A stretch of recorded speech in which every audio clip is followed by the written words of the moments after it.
السلام عليكم ورحمة الله وبركاته دمان أصحابتا qiimaha badan ee ku xiran kanaalkan YouTube ee Garaadso isku soo noqod wanaagsan casharkan waa casharka koowaad ee barashada Adobe Illustrator waxaan ku baran doonaa interface-kan hore iyo qaabka uu u shaqeeyo casharkii midkan ku horeeyay waxaan ku baranay halkii aad kala soo degi lahayd sidaad ugu shuman lahayd fadlan haddii aad daawan casharkaas daawo insha Allah waxaan rajeynayaa inaad fahmi doonto software-kan wuxuu yahay iyo waxa loo isticmaalaba barashada software-kan casharadan ugu horeeya waa casharo basic-ga ee qaybta ugu hooseysa ayaan ka soo bilaabi doonaa insha Allah si uu fahmo qofan weligii isticmaalin software-kan marka waxaan ku hormari doonaa qaabka iyo sida loo isticmaalo meelaha ugu hooseeya waxaan ku bilaabi doonaa sidaad u bedeli lahayd interface-kan hore colorka u gaarka ah dadkuna isku arag ma aha qofba wuxuu leeyahay dooq u gaara marka waxaan ku bilaabi doonaa sida aad u bedeli lahayd colorkan ama interface-kan ugu horeeya waana meelaha ugu hooseeya ee laga bilaabo barashada ee software-kan marka waxaad ku dhufanaysaa halkan ay ku qoran tahay edit kadib waxaad dooranaysaa preference halka muuska adiga ku hayo wax weeyaan waxaad ku dhufanaysaa user interface halkaas ayaad ka dooranaysaa user interface markaad ku dhufato sidaad u jeedo waxa ku soo baxay kalaradan oo brightness-ka la xiriira marka qofka indhihiisa iyo hadba sida wax u arko ayay ku xiran tahay adiga wax weeyaan kalarkii ku roon iyo midkii dooqaaga adiga ayaa yaqaan Illustrator inta badan waxay ku soo baxdaa kalarkan ama midkan kuwan sida u jeedo markii aad doorano qaabkaas ay u ekaanaysaa waxay noqonaysaa kalar cadaan ah midkan oo kale waxay noqonaysaa light oo wax weeyaan cad kulay cadaan fuul noqon maayaan laakiin waxay noqonayaan geeso cadaan bay noqonayaan dhexdan waxay noqonaysaa cadaan sida qaabkaas oo kale ayay noqonaysaa marka qof walba dooqa adiga iskale markii aad Illustrator soo kiciso wax weeyaan kalarkan hadii aad doonayso midkan uu ku saarnaado waa okay sidaad ku isticmaali karaysaa midkan hadii aad rabto inuu sidan ahaado isagana waad isticmaali karaysaa kullay wax un kaalmo maayaan oo wax walba waad arkaysaa kaliya kalarkan ayaad bedelanaysaa qaabka aad ka rabto ayaad ka dhiganaysaa kiis oo ku soo baxana waad ku deynaysaa marka midkaas dhexe ayaan anagu ku deynaynaa adigu cadaan waa ka dhiganaysaa wixii aad rabto waad u dooranaysaa marka kadib waxaad leedahay markii aad midabka ku gaarka doorato okay aad ku dhufanaysaa waa qaabka loo bedelo kalarkan ugu horeeya hadba waxay ku xiran tahay marka sida aad wax u arkayso iyo indhahaagu qaabka ay yihiin marka cadaan hadii aad doonayso inaad iftiin ka dhigato wax walba wax weeyaan si fuul kugu soo baxaan hadii aad doonayso inaysan wax weyn indho ka cawarin qaabkan kale u ekaadaan adiga ayaa dooqa iskale marka hadda waxaan u gudbeynaa qaybtan xigta oo inaan maanta sharaxno aan barano halkan sidaad u jeedo waxa ugu horeeya waa file hadii aan ku dhufano meeshan waxa ka muuqda new project-ga wax weeyaan new waa sida uu abuuran lahayd project cusub control new data taabatana waa isla mid marka sideeda project-yada wixii la xiriira project cusub soo gasho save garayso marka halkan ku xigtaay waa edit markii aan u baahanayna waxa edit gareeyo inaan ka isticmaalo kale copy-ga control z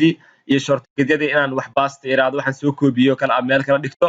marka wax walba oo edit-ka la xiriira halkan ayaan insha Allah asagana ka isticmaali doonaa midna waxaan u arki doonaa halkan waa object-yada inaan wax group aan ka dhigno inaan group ka dhigno inaan log gareeyno unlog inaan ka dhigno oo wax weeyaan log aan ka qaadno waxyaabahaas oo dhan sida wax loo group gareeyo waan arki doonaa insha Allah transform waan isticmaali doonaa waxyaabaha ku jira marka hadda waxaan u gudbeynaa qaybtan xigta oo ah typing inaad typing waxa gudihiisa ku jira fontska waxyaabaha la xiriira farta qaabka style-ka ee farta loo qoro sida wax weeyaan size-ka loo gaabiyo loo dheereeyo wax walba ay ugu baahan tahay inaad textiga ama qoraalka la xiriira halkan type-ka ayaad u imaanaysaa meeshan waa sidoo kale waa selection-ka inaad wax gooniya doorato all inaad wax select garayso deselect inaad ku dhufato reselect ayaduna waa la mid oo wax walba waxaan u dooranaysaa qaabkii markaasi aad u rabto inaad wax select garayso selectiga wixii la xiriiro dhan halka ayaad u imaanaysaa ayaduna dhib male wax weeyaan waad fahmaysaa insha Allah markii aan casharada bilowno markii aan wax highlight gareyno markii aan wax kaliya aan doorano oo select ama reselect aan isticmaalno waad fahmaysaa marka halkan waxa ku jira inaan wax 3D ka dhigno sidoo kale inaan isticmaalno convert to shape inaan shape u bedelno blurka inaan isticmaalno marka waxyaabahaas oo dhan waa effect-yada la xiriiray ayaan ku baran doonaa insha Allah meeshan waxa ku qoran sidoo kale waa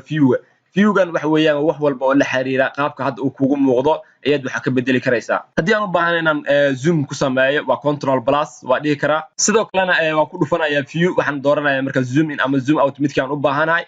wax weeyaan wixii halkan la xiriira ayaad view-gaas ka helaysaa insha Allah meesha ay ku qoran tahay marka window waxyaabaha ku keedsani waxyaabahan ka soo baxa badana halkan sida u jeedo markii aan layer halkan aad doorto aan window ku dhufto sida u jeedo calaamadan layer-ka ay fuulaysaa marka panel-lada dhan meesha ay ku keedsan yihiin waa halka markaan u baahanayna color-ka waxa aan ka bedelo kale colorka inaan halkan ku soo darsado inaan meeshiisa ka doortaba waan samayn karaa marka wax walba Binance-ka la xiriira window ayaad ugu imaanaysaa meeshaan ay ku qoran tahay marka helbi adaan ku dhufto meeshaan Illustrator helbi wax weeyaan marka helbi wax weeyaan waa kulay waa caawin u gaara shirkadda iskale software-kan helbi aad ku dhufanaysaa website-kooda tutorial waad heli karaysaa oo kulay wax weeyaan waa casharo ay ka diyaariyeen insha Allah waan rajeynayaa inaad fahamtay qaabka menu u shaqeeyo waxyaabahan oo dhan waad arki doontaa insha Allah meeshaan marka hadii aan ku xijino toolbar-kan si aad u jeedo hadda qaybo badan ayaa ka maqan markuu sidan yahay waana laga bedelaa toolska kale sidaan ugu soo darsano waxaad ku dhufanaysaa meeshaas saddexdaas dhibcood edit toolbar lagu magacaabo halkaas ayaad click ku siinaysaa kadib meeshaan ugu koreysa isdul saaran yihiin saddexdaas xariiqmood ama saddexdaas xaba ayaad click ku siinaysaa kadib waxaad dooranaysaa marka advanced halkii ku qoran tahay marka aad click ku siisana waa u jeedaa in toolskii kale ay nagu soo kordheen marka toolskan tagastiga wax weeyaan rectangle-da qaabka loo isticmaalo mid kulay kan sidaas la yeela kan sidaas loo isticmaalo ku niraano waxba ka faa'iideysid waxa wanaagsan inaad wixii si practical u aragto marka adigoo practical-ka u arkaya mid walbana markaan isticmaalno magaciisa iyo qaabka wax lagu jaro sida wax lagu habeeyana waad fahmi doontaa insha Allah marka toolska haduu wax weeyaan qaabkii dhudhubka haduu kala ka yahay halka saddexdaas dhibcood ku dhufo kadibna halka dooro meeshaas advanced ka dhig marka halka advanced ka dhig si waxyaabaha dhan halka ay kugu soo galaan marka hadda waxaan u gudbi doonaa qaybtan essentialska lagu magacaabo waana qaybta Binance-ka laga maamulo si u jeedo meeshaan waxaan ugu diyaarsan saddex xabo oo ah property layer iyo library marka wax badan baa naga maqan waxyaabaha naga maqan meel kale naga jiraan window hadii aan ku dhufano align aan doorano meeshaan kale markuu nooga soo baxo hadii aan soo jiido ku darsado halkaas kale aan dhigo way ka mid noqonaysaa marka hore property library layer ayaan haystay hadda sida u jeedo align iyo igu soo darsamay marka waad ku soo darsanaysaa sidiisa marka hadii aan rabo inaan nashqadan ka bedelana waxay kala leeyahay sida u jeedo essential ayaa taagantaa essential classic ayaa jira marka aan ku dhufto marka Britain-ka waxyaabaha la xiriira ayaa halkan u soo badan doona meeshaan kale typographic waxyaabaha la xiriira hadii aan doorto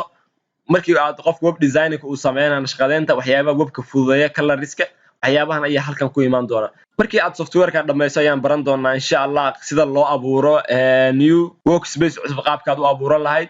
sababta wax weeyaan aniga kuwa ii muhiimka in halkan ku soo darsado markii aan abuurayo